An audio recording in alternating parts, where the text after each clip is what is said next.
Okay, and another thing that's got me thinking. So when I lived in Paris, Texas, I befriended people that I didn't know about their background. Okay, I think I've already said this, but I knew like the girl that I was hanging out with. She used to be a prostitute and would smoke. It's called K2, which for some reason I was thinking was ketamine. Turns out K2 is spice, and K2 would just be just like weed, just undetectable, right? Well, I didn't know this until 2024 that K2 was spice. Well, while I hung out with that person, she never smoked anything around me.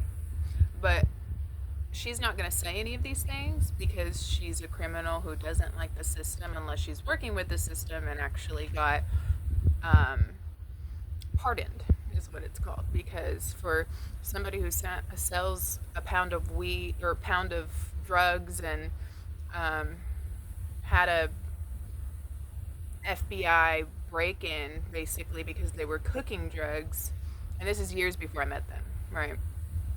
Um, but for somebody who did something like that and did not have a felony on their record, you're working with the system.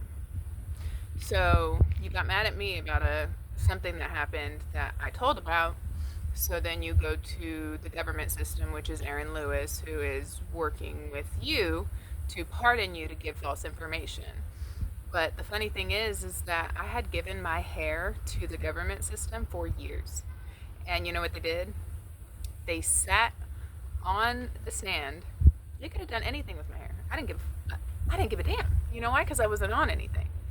But they want to lie to everybody else, saying I was on something but not show you any proof, right? That's why I had to write to Governor Abbott, because they don't want to show you proof. They want to steal a case and tell you I was on something.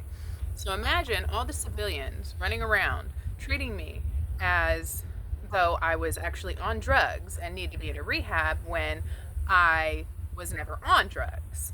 And the only drugs I was on was prescribed to me because I had surgeries and because I have ADHD. And they were at different times. Different times meaning you never got a P test from me that had both drugs at the same time. Do you understand? And they won't show you that proof. You know why? Because they're liars. And Governor Abbott should unseal that case. And if he thinks that it's okay to have people who lie about other people because they're vengeful about something that happened in 2019 on anybody's case, any civilian's case, anybody that they are meant to protect and serve as a judge, as a governor, as anybody.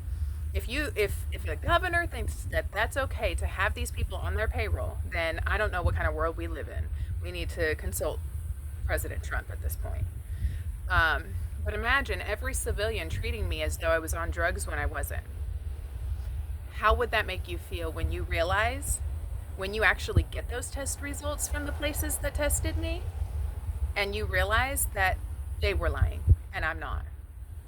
When we can subpoena, because they can delete whatever they want on their end. But when you go to those testing sites and you have it subpoenaed that I was not lying,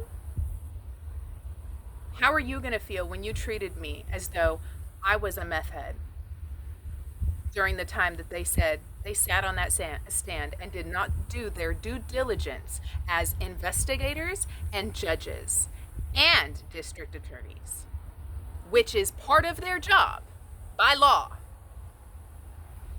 And they lied to the community. How are you going to feel when you treated me like a drug addict for years on end when that truth is revealed?